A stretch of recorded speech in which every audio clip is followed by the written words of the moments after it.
Hi സുഹൃത്തുക്കളെ, എൻ്റെ കയ്യിൽ കാണുന്ന സാധനം കണ്ടോ? ഞാവൽപ്പഴമാണ് കേട്ടോ. ഇന്ന് മഞ്ചേരി ഭാഗത്ത് കൂടെ ബൈക്കിൽ ഇങ്ങനെ പോകുന്ന നേരത്ത് റോഡ് സൈഡിലുണ്ട് ഞാവൽപ്പഴം ഇങ്ങനെ കൂട്ടിയിട്ട് വിൽക്കണേ. കണ്ടപ്പോൾ കഴിക്കാൻ ഭയങ്കര ആഗ്രഹം. കാരണം ഇതൊക്കെ ഒരു സീസണിൽ മാത്രം കിട്ടുന്ന ഒരു ഐറ്റമാണ് ഈ ഞാവൽപ്പഴം എന്നുള്ളത്. അപ്പോൾ ഒന്നും നോക്കിയില്ല, കഴിക്കാനുള്ള കുറച്ചങ്ങ് വാങ്ങിച്ചു. അപ്പോൾ കണ്ടപ്പോൾ ഒരു ചെറിയ വീഡിയോ കൂടിയാണ് എടുത്ത്. അപ്പോൾ വീഡിയോ ഇഷ്ടപ്പെട്ടാലേ ചാനലൊന്ന് സബ്സ്ക്രൈബ് ചെയ്യുക, ലൈക്ക് ചെയ്യുക കേട്ടോ. അപ്പോൾ ഞാവൽപ്പഴം ഇപ്പോൾ സീസൺ ടൈമാണ്. മലപ്പുറം മഞ്ചേരി ഭാഗങ്ങളിലൊക്കെ റോഡ് സൈഡിലൊക്കെ ഇപ്പോൾ ഞാവൽപ്പഴം കിട്ടുന്നുണ്ട് കേട്ടോ. അപ്പോൾ ഇഷ്ടമുള്ള ആളുകളൊക്കെ ഉണ്ടെങ്കിലേ ഇപ്പോൾ വാങ്ങിച്ച് കഴിച്ചോണ്ടു.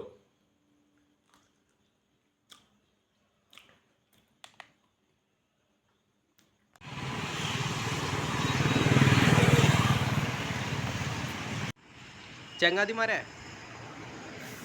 ഇത് നമ്മുടെ വായപ്പാറപ്പടി പെട്രോൾ പമ്പിൻ്റെ മുൻവശത്താണ് കേട്ടോ ഈ ഞാവൽപ്പഴം വിൽക്കുന്നത്.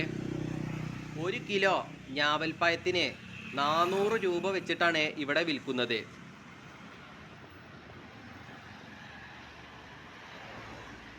ഇപ്പോൾ ഇത് സീസൺ ടൈമാണ്. ഇപ്പോൾ നമ്മുടെ നാട്ടിലൊന്നും ഇപ്പോൾ ഇത് കാര്യമായിട്ട് കാണാനും കിട്ടുന്നില്ല. ആദ്യമൊക്കെ നമ്മുടെ നാട്ടിലൊക്കെ മരത്തിലൊക്കെ ആളുകൾ കയറിയിട്ട് ഇതൊക്കെ ചാടിച്ചൊക്കെ കഴിക്കുന്ന ഒരു പരിപാടി ഉണ്ടായിരുന്നു.